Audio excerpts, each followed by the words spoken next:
I'm Taylor. And I'm Zoe, and you're watching Surviving in Alabama. Welcome back to Surviving in Alabama, guys. Today, we are going to build a meat chicken tractor. So, I have built several chicken tractors over the many years. I learned about it from Joel Salatin I don't even know, 12 or 13 years ago. I've been building chicken tractors ever since. I built them all kinds of ways, all different kinds of sizes. And so today we're going to build one specifically for the meat chickens that I have. And I'm not going to buy anything. I have I have a pile of lumber that's like coal lumber that I got from Lowe's probably close to a year ago, and it's just been sitting outside and it just needs to be used. Some of it's treated, some of it's not treated. Probably most of it's treated, but not all of it. But we're going to be picking through this pile, and so I'm actually not going to buy anything. And I'll show you what I mean, and come along with me, and let's do this together. I've got to get these chicks out of this brooder.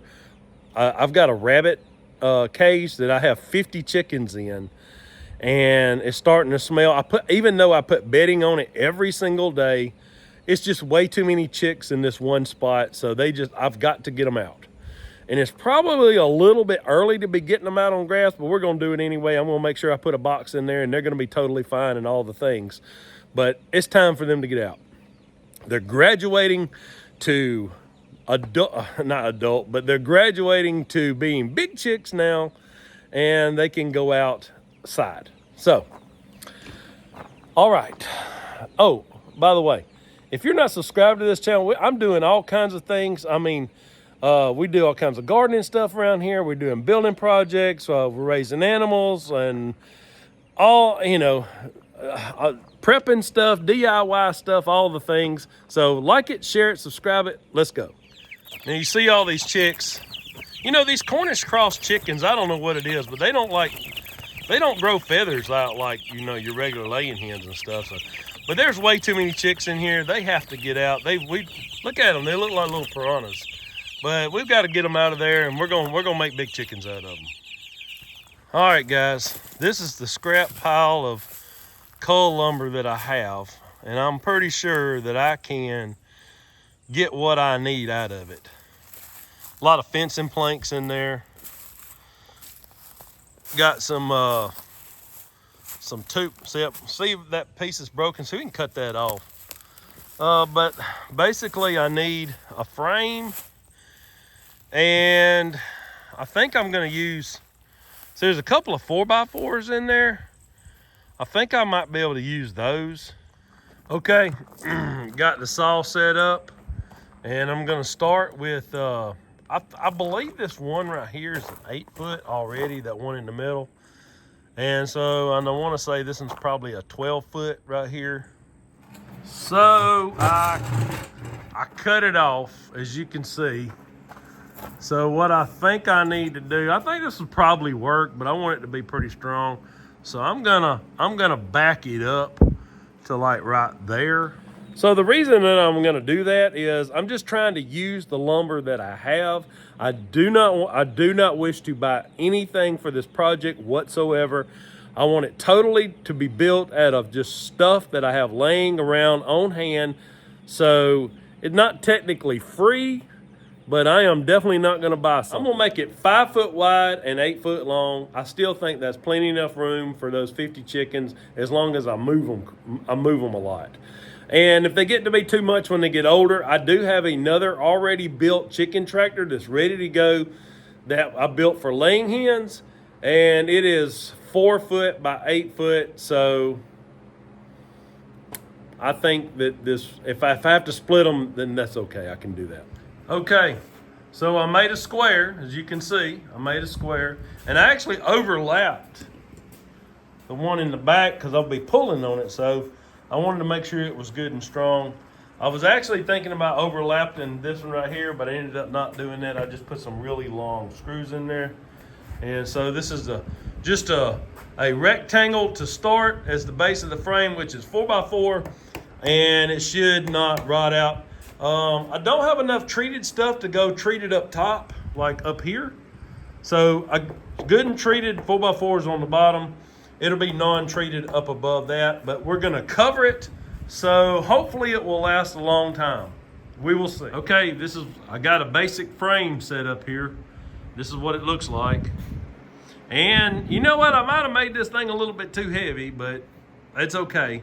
It ought to last a long, long time because I'm gonna cover all this untreated wood up with treated wood.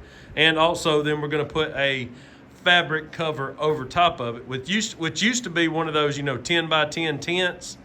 And this is 5 by 8, so it's gonna way more than cover it. So all that being said, I'm gonna continue on, and I did not put the door on it yet because what I'm gonna do is I'm gonna make a door up here, and I'm just gonna step over this part right here. This right here is a 21-inch step over, which is not too much to step over, and that's actually gonna help when I come to walk in the door and they start rushing up to the door wanting fed. That's actually gonna help, not actually having the door down low. Okay, this is, I put some wire up right here, as you saw the frame.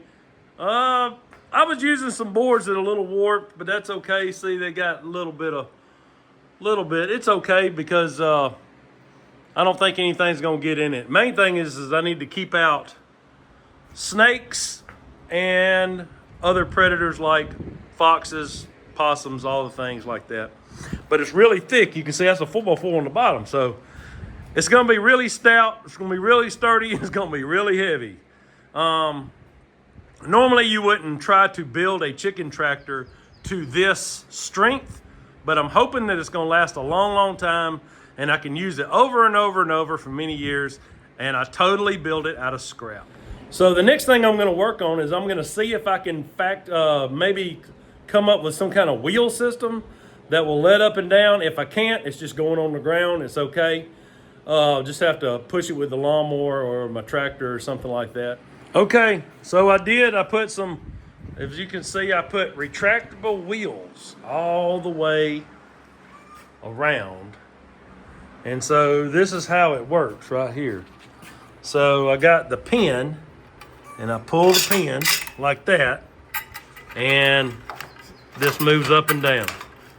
It ain't got to move much, so because you can see it just needs to get level with the ground. So that's about right. And if I have to move it a little bit, I can. I'm fixing to put it down on the cement to see if it's level. But then you just put it back in place, put the, just like so. And so the pin, see, that's gonna hold it. Well, I got it on the ground, and as you can see, it'll roll. Now I got to see, I can move it around just by pushing. It probably ain't gonna be that easy in the dirt, but it'd be better than nothing. Okay, this is where I am. So I have a rolling base. It rolls, and I can let the wheels up and down so I can set it on the ground. I have this cattle panel right here, and it's boxed in on 3 sides, and then I've got this really, really strong wire that was supposed to be rabbit wire that goes on the bottom of a rabbit cage, or 1/2 inch by 1 inch, and they're really strong, so that's a good wire to keep a coyote out. So anyway, that's what it looks like now. And it's getting a little late in the day, and I did get a late start today. Was not feeling well yesterday, and so I took it a little easy this morning. Didn't come out until about 11 o'clock or so. So anyway, so that's it behind me. I'm gonna go on and sign off on this video, and I'll just have to make a part 2. And so this will be part 1 of the very elaborate chicken tractor made from total stuff I had laying around. So don't forget to like, share, and subscribe. I'll see y'all next time. God bless.